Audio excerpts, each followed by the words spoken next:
surat Al-Muddathir ayat 42. Ma salakakum fi saqar. Kenapa kamu masuk neraka Saqar? Jadi penghuni neraka itu ditanya. Allah nanya bukan karena Allah nggak tahu. Allah mau ngasih tahu kepada orang-orang yang nggak tahu bahwa ada dialog. Ma salakakum fi saqar. Kenapa kamu masuk neraka Saqar? Apa jawab mereka? Lam naku minal musallin. Kami tidak sholat. Kami tidak sholat. Jadi jangan sampai tidak sholat. Lalu kemudian surat Toha ayat 44. Surat Toha ayat 44. Ketika Allah Subhanahu wa taala memerintahkan kepada Nabi Musa bersama Nabi Harun untuk menghadapi Firaun. Wa qula lahu qawlan layyina. Ucapkanlah kata-kata yang lembut. Ketika datang seorang laki-laki berhadapan dengan khalifah Harun ar-Rasyid. Kata dia, kamu Harun, ngomongnya kasar. Kata Khalifah Amirul Mukminin Harun ar-Rasyid, saya tidak sejahat Fir'aun dan kamu tidak sebaik Musa. Kenapa omonganmu lebih kasar daripada ucapan Nabi Musa kepada Fir'aun? Ya, maksud saya, ya memang betul suami itu salah. Tapi mungkin bisa jadi dengan kelembutan istri, dia dapat hidayah. Kapan lagi kita ini menikah sudah, anak-anak sudah besar. Kapan lagi kamu menghadap Allah? Kapan lagi sholat? Tengok tuh kawan-kawan sudah banyak yang pergi. Karena kalau keras ini dilawan dengan keras, tanduk kambing menabrak tembok, khawatir temboknya nggak pecah, tanduknya yang pecah. Nah itu jadi ada gaya bahasa. Lalu kemudian surat Al-Baqarah ayat 186. Ujibu da'watad da'i idza da'an. Aku mengabulkan doa siapapun yang berdoa. Falyastajibu li, mintalah kepadaku. Minta kabullah kepadaku. Falyastajibu li wal yu'minu bi, percayalah kepadaku. La'allahum yarsyudun. Mudah-mudahan mereka berpikir lurus, berkata lurus, beramal lurus. Salat sunat hajat 2 rakaat. Ya Allah, bukakan pintu hati suami saya. Salat sunat hajat 2 rakaat. Ya Allah, bukakanlah pikirannya supaya lurus, supaya sholat. Sulitkah bagi Allah membuat suami-suami itu sholat? Enggak ada yang sulit. Innama amruhu idza arada syai'an ayyaqula lahu kun fayakun. Lalu, kenapa belum juga sholat? Ya, Allah ingin supaya kita menangis di tengah malam. Allah ingin supaya sujud kita lebih lama. Allah ingin supaya kita meminta. Kalau semua hidup ini nyaman-nyaman semua, orang lupa sama Allah. Surat Al-Ankabut ayat 2. Al-Ankabut ayat 2. Ahasiban nasu ayusraku ayyaqulu amanna wa hum la yuftanun? Apakah hasiban nasu, manusia itu menyangka? Ahasiban nasu ayusraku, apakah manusia itu menyangka mereka dibiarkan begitu saja? Ahasiban nasu ayusraku ayyaqulu amanna? Apakah manusia itu menyangka mereka dibiarkan begitu saja mengatakan kami beriman wa hum la yuftanun, padahal mereka belum diuji? Ada orang diuji ekonominya, tidak bisa beli susu anak, baju hari raya nggak pernah dibeli, masih hujan-hujan panas-panasan. Ada orang diuji anaknya, ada orang diuji mertua, ada orang diuji ipar. Nah, jadi jangan seolah-olah kitalah yang paling menderita. Gitu. Ya memang betul, punya suami nggak sholat itu menderita. Tapi jangan juga kita flying victim. Ya orang lain juga punya penderitaan. Penderitaan kita beda-beda. Makanya kalau kita ngobrol, tapi saya juga tidak mau kita meringan-ringankan. Al-Ankabut ayat 2. Ahasiban nasu ayusraku ayyaqulu amanna. Apakah manusia itu dibiarkan begitu saja? Kami beriman, wa hum la yuftanun. Padahal mereka belum diuji keimanannya kepada Allah Subhanahu wa taala. Hadisnya ada dalam riwayat Imam At-Tabrani, HR Tabrani. Man tarakas salata muta'ammidan. Siapa yang meninggalkan solat secara sengaja, faqad kafara jihara, maka kafirlah dia secara nyata. Kalau bapak, ibu, abang, kakak, adik, sahabat, jamaah pernah mendengar ustadz ceramah, suami yang tidak sholat, maka otomatis istrinya sudah pisah Soalnya pernah ada yang nanya ke saya, Ustadz katanya kalau suami nggak sholat itu otomatis istrinya pisah ya? Itu ceritanya begini. Berdasarkan hadis ini. Man tarakas sholata muta'ammidan, siapa yang meninggalkan sholat secara sengaja. Bukan sakit, bukan demam, bukan tertidur. Memang sengaja dia nggak sholat. Faqad kafara jihara, maka dia kafir secara nyata. Kafir dia. Hadis ini dipahami tekstual oleh mazhab Hambali. Mazhab Hambali mengatakan orang yang nggak sholat itu kafir. Maka kalau ada seorang suami nggak sholat padahal sehat, sengaja, maka berarti dia kafir, murtad. Orang yang murtad, istrinya otomatis fasah. Nah, ini kronologisnya. Ini kita cerita menurut mazhab Hambali. Jangan dipotong dulu. Ini menurut mazhab Hambali. Kalau menurut mazhab Syafi'i, orang yang nggak sholat itu dilihat dulu. Kalau dia nggak sholat karena ingkar, ngejek-ngejek, apa itu sholat? Buang-buang waktu aja. Nggak relevan dengan zaman. Itu kafir dia, murtad dia. Tapi kalau dia nggak sholat itu, saya sebetulnya Pak Ustadz mau sholat tapi malas sekali lah sholat. Itu dia fasik. Tidak sampai kafir, dia fasik.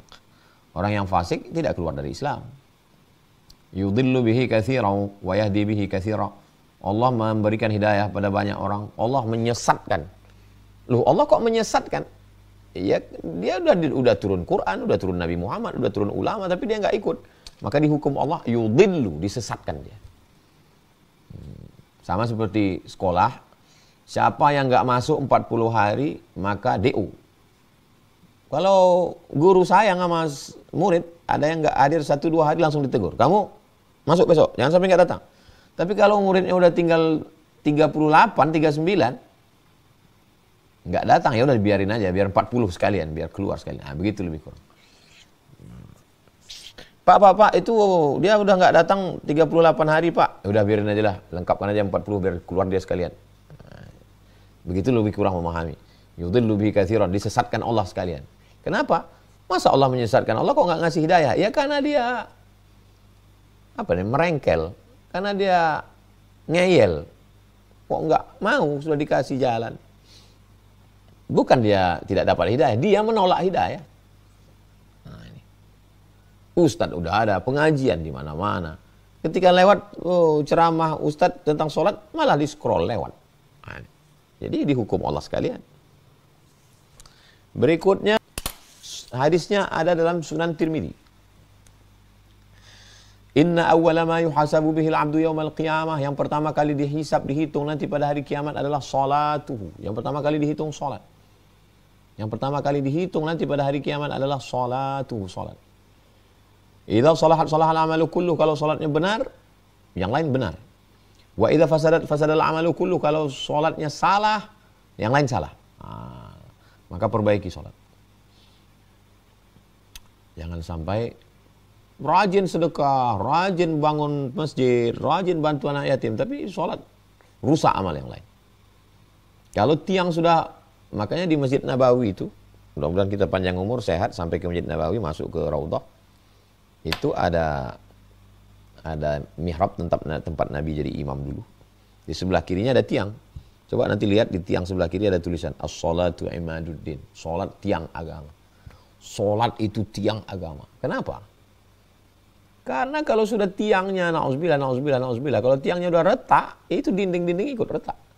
Makanya tiang jalan tol itu semen bulat dengan besi-besi besar. Tiang.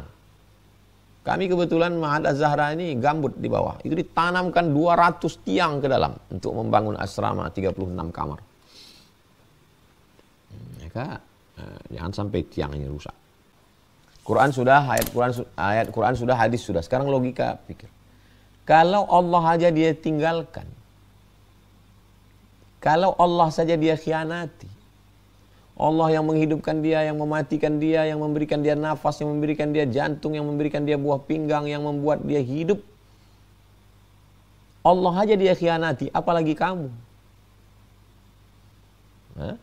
Nabi Muhammad SAW yang sangat penyayang, Sayyidul Anbiya wal Mursalin, Nabi yang sangat sayang sama dia, mendoakan dia, ngasih dia syafaat. Nabi aja dia lawan, apalagi Ustadz Somad.